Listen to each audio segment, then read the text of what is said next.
He built the whole afternoon around breaking her. She brought one letter. The long gallery at Harkstone Hall had been arranged like a court because the Duke of Harkstone meant it to be one.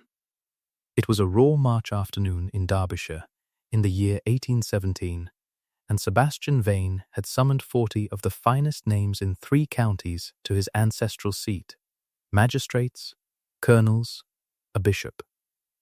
The hard-eyed matrons, who decided who was received and who was not. And he had seated them in 2 facing ranks down the length of that famous room, beneath the portraits of 8 generations of Vane dukes, so that when the disgraced woman came through the far doors, she would have to walk the whole gauntlet of them alone, with every eye in Derbyshire fixed on her ruin. He had thought a great deal about how she would come, weeping, perhaps, or brazen, painted, defiant in borrowed finery. He had prepared a cold word for each. She came in grey. The great doors at the far end opened, and the murmur of 40 voices died all at once, and into that waiting silence, the silence of a room that has come to watch a hanging and does not wish to miss the drop. She came in a plain grey travelling gown without a single ornament, her dark hair dressed simply, a sprig of rosemary pinned at her breast. The long gallery was cold despite the 2 great fires. The March light came thin and silver through the tall windows and lay in pale bars across the parquet, and her footsteps sounded very clearly in the hush, unhurried, even. Neither slow nor quick. She might have been crossing her own drawing-room. The matrons in the facing ranks had arranged their faces into the particular pity that is only cruelty in Sunday dress, and the men had settled back to watch, and every soul in that gallery expected the woman in grey to falter somewhere in the long walk, at the 3rd portrait, at the 10th, under the weight of so many eyes, and to arrive before the dais already half broken. She did not falter once. She came without a downward glance, walking the length of that hostile room as though it were a country lane, and the 40 great personages of the county so many hedgerows. Eleanor Hartley was 26 now, and 5 years in the world's cold had not bowed her. It had planed her down to something quiet and very hard to move. She stopped before the dais where the Duke sat in his mother's own chair of state, and she curtsied, exactly as much as his rank required, and not 1 degree more. And she waited, composed, for the man who had ruined her to begin. "You know why you are here," the Duke said. His voice was low, and he had a voice built for rooms like this. There was a streak of premature grey at one temple that had not been there 5 years before, and his eyes were the pale green of old bottle glass, and they did not quite hold hers. "You presume to return to this county, to this house. I have brought these witnesses so that there can be no doubt, ever again, of what you are. So that when you are gone from Derbyshire for good, 40 honest people will remember I gave you the chance to hear your name spoken plainly, in daylight, before I have brought you something, your grace." Eleanor spoke without heat, and the room stilled at the interruption, scandalized and delighted at once. "Before you say the thing you have rehearsed, you should read it first. I think you will find it changes the afternoon." And she drew from her plain reticule a single folded letter, thick cream vellum, and held it out to him across the space between the dais and the floor. The whole gallery leaned. The Duke did not take it at once.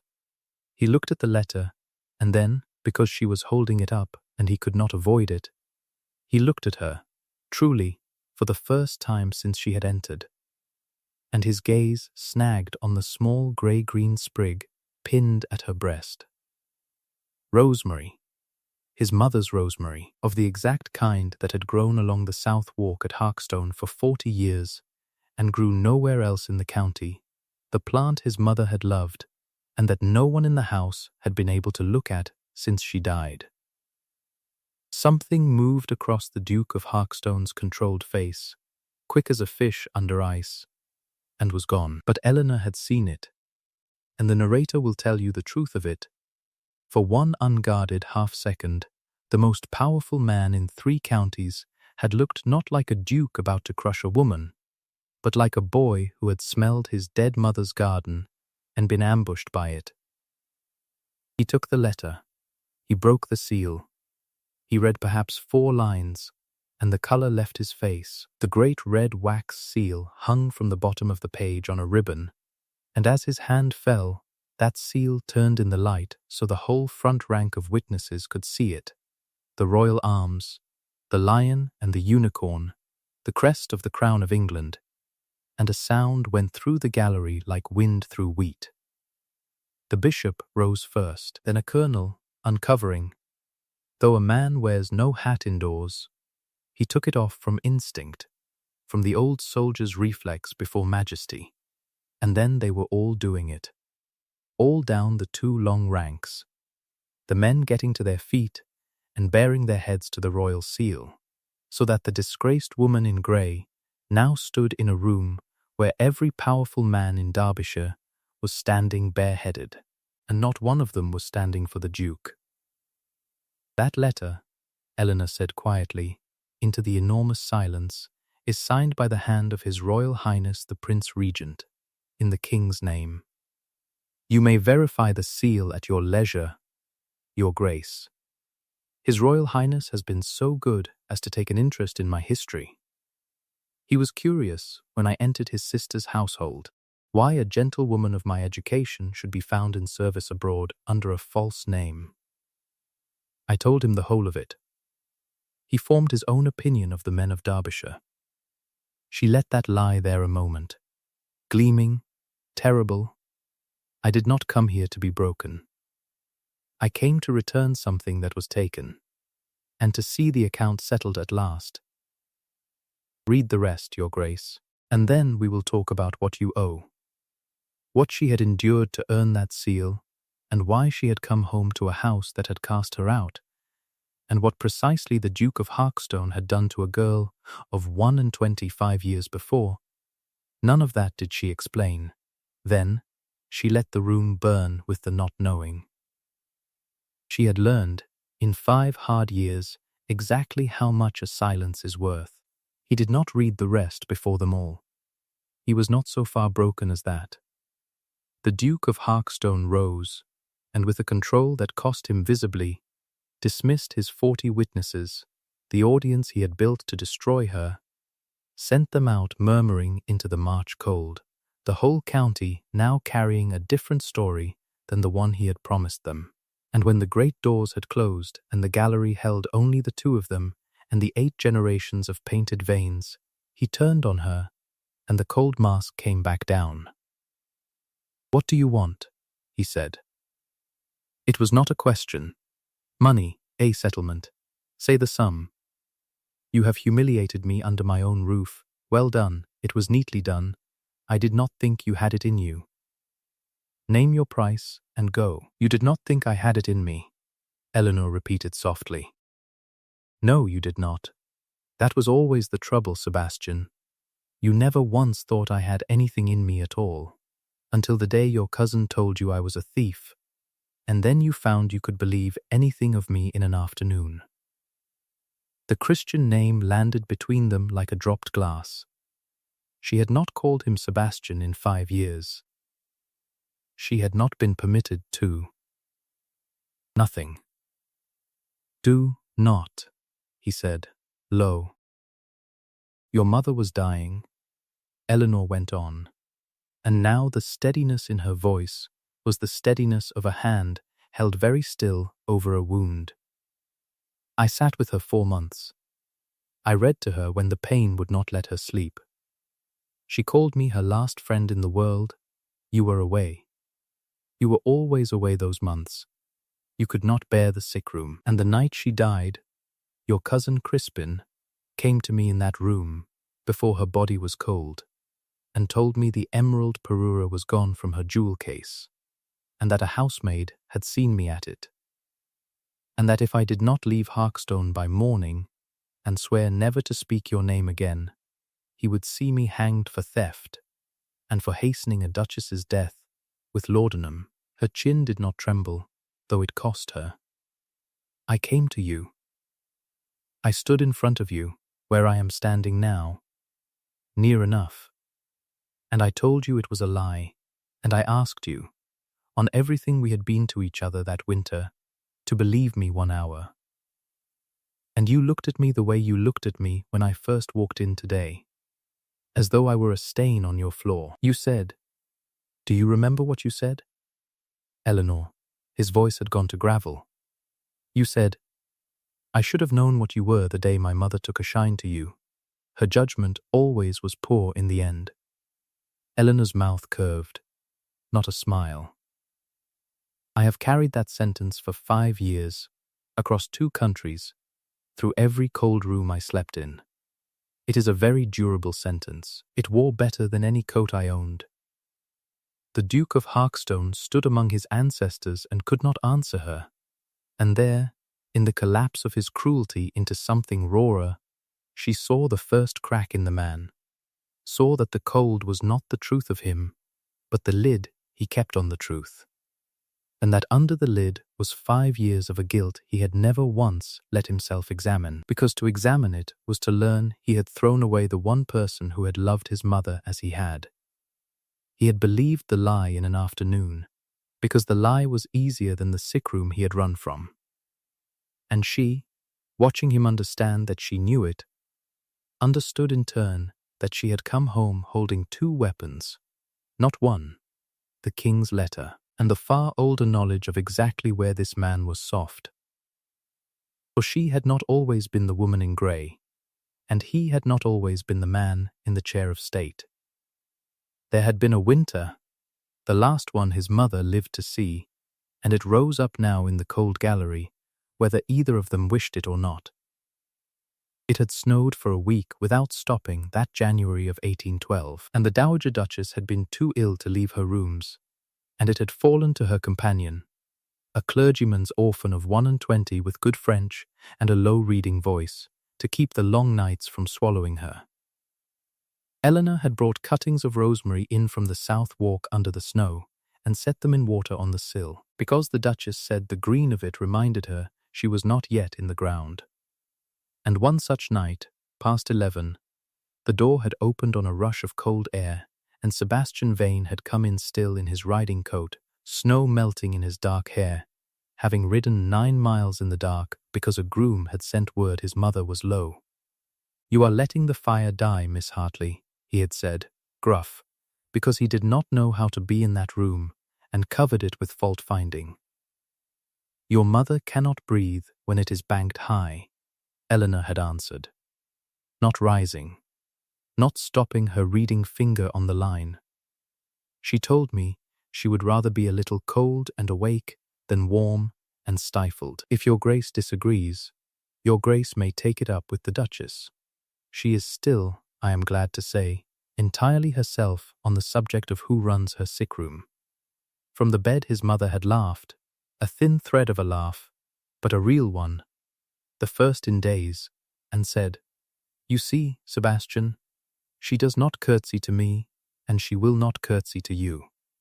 It is the only honest thing left in this house. Sit down and stop frightening the girl. He had sat. He had meant to stay a quarter of an hour, and had stayed until the candles guttered, listening to a clergyman's orphan read Cowper aloud, in a voice that did not shake, though her hands were chapped from carrying rosemary through the snow. And somewhere in that long green-smelling night, the Duke of Harkstone had stopped seeing a servant and begun seeing Eleanor, when at last she rose to trim the wick he had risen to, and taken the taper from her, and their hands had not quite touched, and he had said, very low so as not to wake the sleeping Duchess, I do not know how she would have borne this winter without you. I do not know how I would. And Eleanor had looked up at him and answered the only true thing she had, Then do not send me away when it is over, Your Grace. That is all I would ask of you.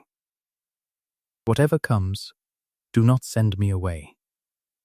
He had promised. That was the winter.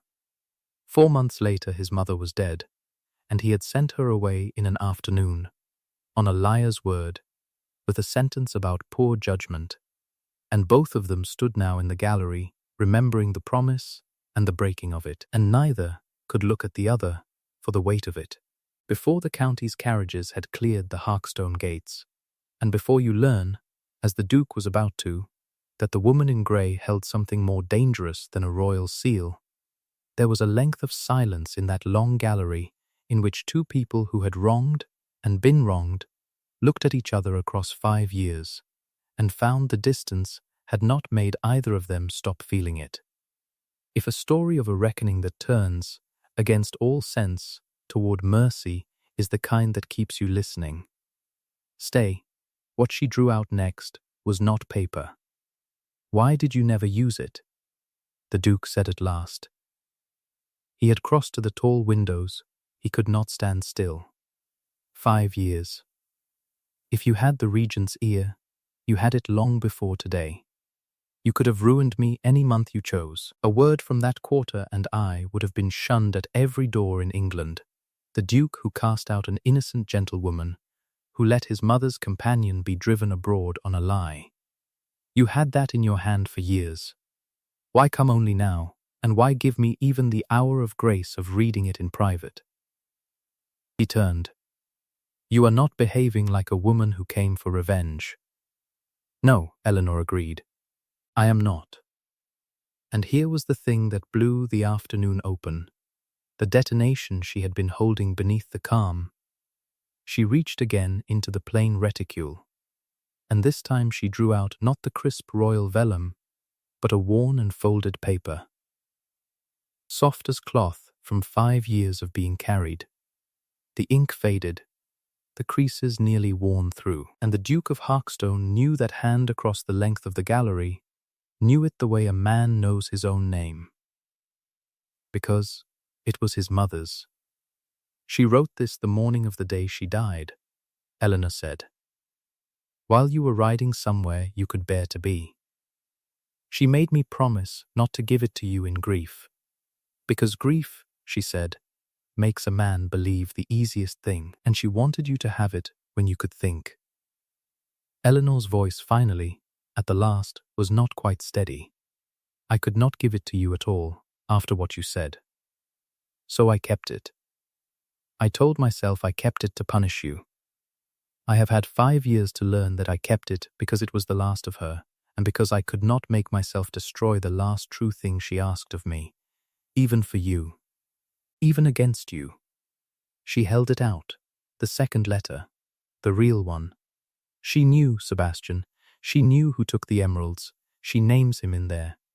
She was trying to protect me before she died, and she failed, because I loved you enough to obey her, and not you enough to save myself. Read your mother.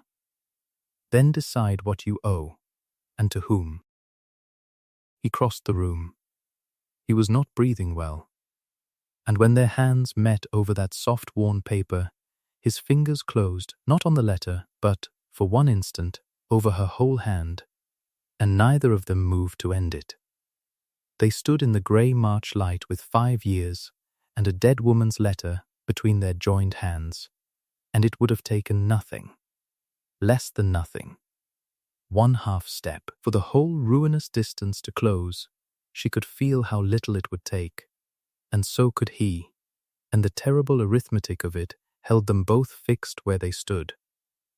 They were near enough now that she could see the grey at his temple was not grey at all, but a scattering of white, the mark grief leaves, near enough that his voice, when it came, was barely more than breath. Eleanor. Only her name, the whole of it in her name, and the air went out of the great room as though a door had opened somewhere onto a great height. The doors did open. A footman, wretched with the importance of it. Your Grace, Mr. Vane, he has heard. He has come up from the Dower House, and he is quite insistent. And Crispin Vane came into the gallery on the footman's heels, and the moment shattered like the dropped glass it had always been about to become. He was a smooth, prosperous man of 38, the Duke's cousin, and, until such time as Sebastian married and got a son, the heir to the whole of Harkstone, and he had spent 5 years standing one death away from a dukedom and enjoying the wait.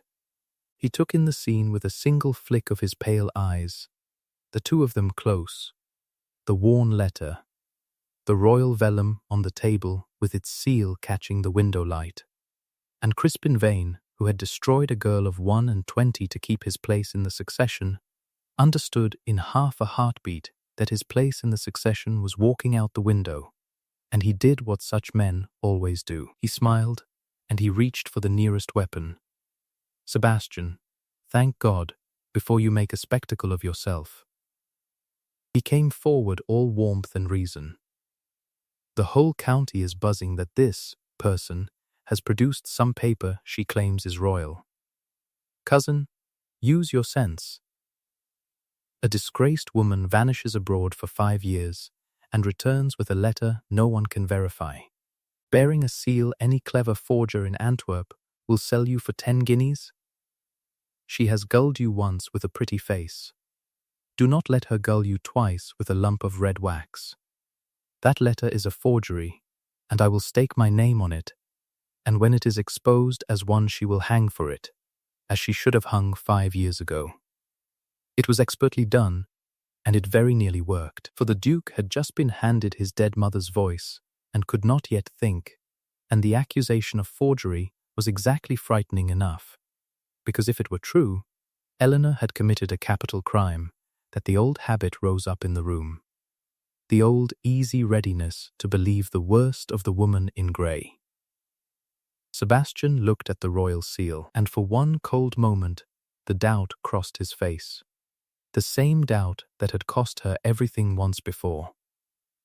Eleanor saw it cross. She had crossed an ocean, and she stood now in the very room where he had unmade her, and she watched the same cheap doubt come up in the same face, and something in her that had held steady through 40 hostile witnesses came very close, at last, to breaking. She bore it. She stood in the cold of it, and did not flinch, and did not weep, and let them both see her bear it, and that, the sight of her simply standing inside the accusation without folding, did more than any protest could have. "Test it, then," Eleanor said, and her voice was iron. "Send the seal to London tonight. Send it to the Regent's own secretary, whose name is written inside, and who will tell you I sat by His Royal Highness's sister through the spotted fever when her own ladies fled the sick-room, and that the favour in that letter was earned at a bedside, not bought in Antwerp. Test it, Mr. Vane, by all means, because the hour the Crown confirms that letter is genuine is the hour your calling it a forgery becomes a slander against the Regent's own hand, and I do not think even a future Duke of Harkstone survives that." She turned from him as though he were furniture. "But we need not wait on London, because your cousin is about to read a different letter. One with no seal at all. One in his mother's hand." "Sebastian," Crispin began, and for the first time the warmth cracked. The Duke of Harkstone was already reading, and the room held its breath while a man read his dead mother across 5 years, and when he looked up, the pale bottle-glass eyes had gone to something no one in Derbyshire had ever seen in them. Not cold now, not controlled, but blazing.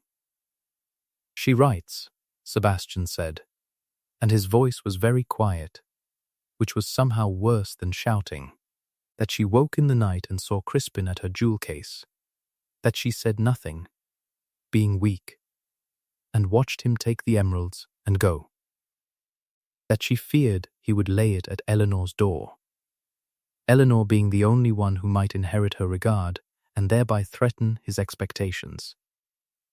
He lowered the paper. "My mother named you a thief on the morning of her death, cousin, and begged me to protect the girl you meant to destroy.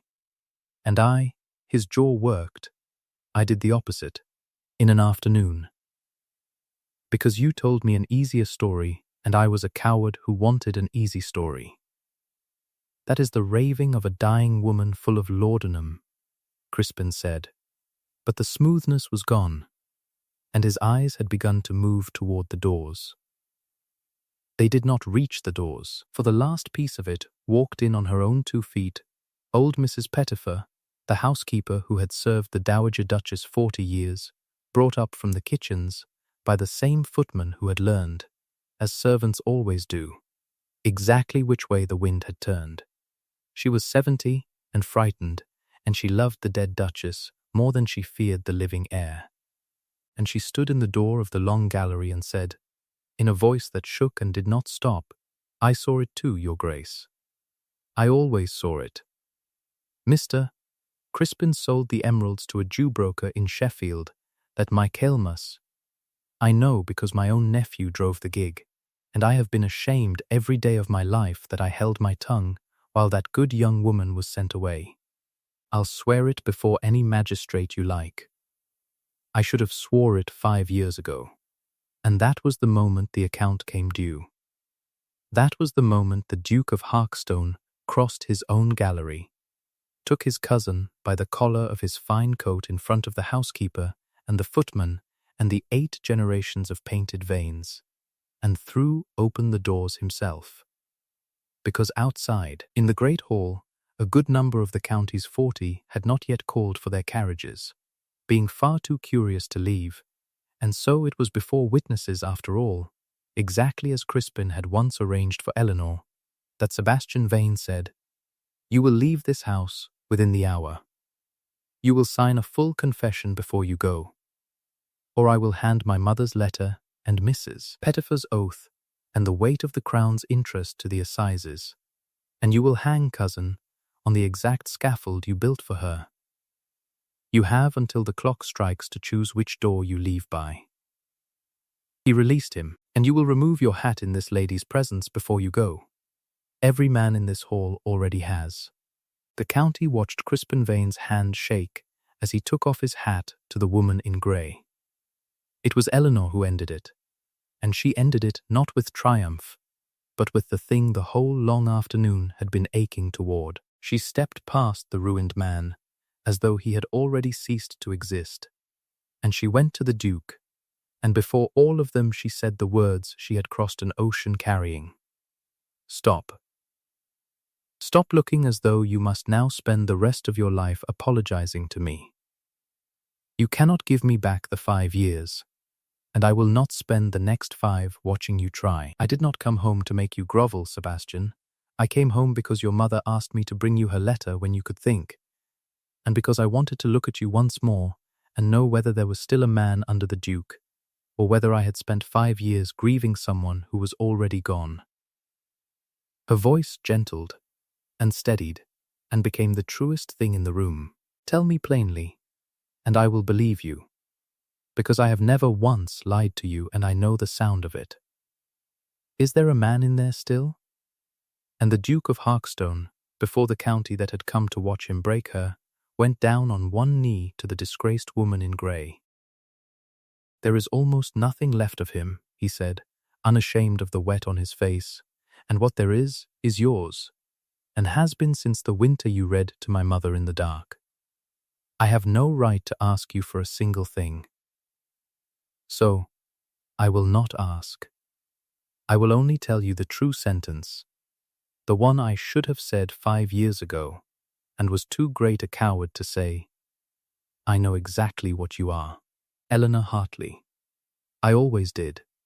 You are the best thing my mother ever brought into this house, and the worst day of my life was the day I let a liar tell me otherwise, and if you leave Derbyshire tonight I will deserve it, and I will never stop being sorry, and if you stay, his voice failed him. If you stay, I will spend what is left of me being worth the letter you carried and never used. The kiss, when she crossed the last of the distance and gave it to him, was brief, and it broke something open in her that 5 years of cold had frozen shut, the plain astonishment of being known, at last, by the one man who had every reason not to look, and had, once, in the worst hour, chosen not to. She had come home with the power to ruin him. She spent it, instead, on this. By the following spring the rosemary was growing again along the south walk at Harkstone, because the new Duchess had ordered the whole hedge cut back, and fed and tended, and it came in thick and grey-green and fragrant. And the house that had not been able to look at it for 5 years now took its Sunday walks there on purpose. Eleanor, the Duchess of Harkstone now, received at every door in 3 counties that had once watched her walk a gauntlet, and received, when she chose to go, at a rather grander door in London, under a seal she had earned at a sick-bed, kept the 2 letters together in a small rosewood box on the writing-table, the royal vellum with its lion and unicorn, and beneath it, always beneath it, the soft worn paper in a dead woman's hand. She valued the second more. She had learned which kind of favour lasts.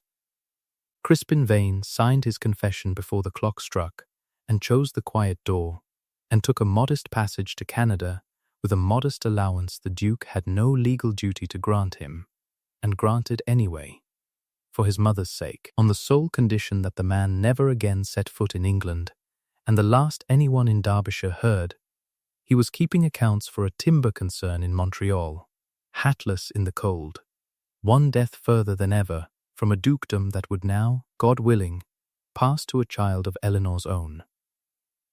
They were married quietly at the Harkstone Chapel before Whitsun, with old Mrs. Pettifer weeping in the front pew, and half the county who had come to watch a ruin standing witness instead to its mending.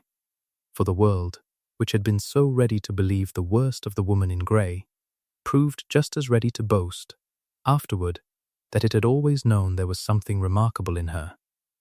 Eleanor let them say it. She had learned that the good opinion of a room is a weather vane, and that a wise woman notes which way it points without ever mistaking it for the wind. What she trusted instead were the smaller things, the seat at the long table that was empty and was now full, the way the Duke no longer rode 9 miles into the dark to escape a house, because the house had become a place he could bear to be. The sound of his step slowing, every single evening, at the door of the room that had once been his mother's, and was now her morning parlour, as though he still could not quite believe he was permitted to find her there.